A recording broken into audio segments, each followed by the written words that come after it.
Miners mourned their friend and colleague. 31-year-old Hector Choqui worked at the local mine to provide a better life for his family.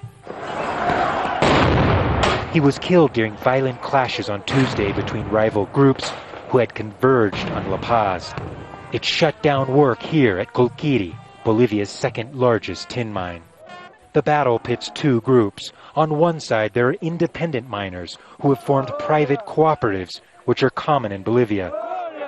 And on the other side are unionized workers like Mr. Choqui, who worked for the state-run mining company.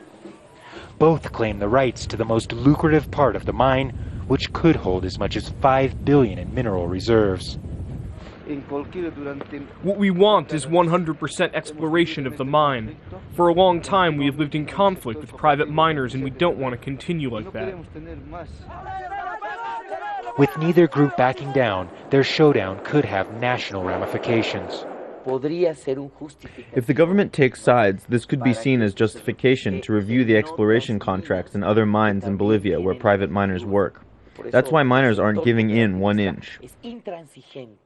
In June, President Evo Morales nationalized Colquiri, expelling the Swiss multinational that owned the mine. Control of the mine was divided between the two groups that are now at the center of the fighting.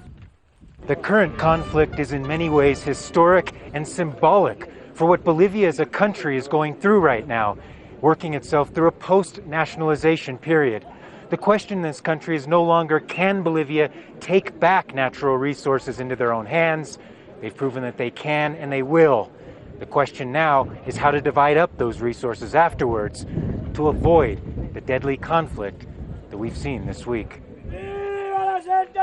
Friends, family, and fellow miners of Hector Choqui used the funeral to call for revenge.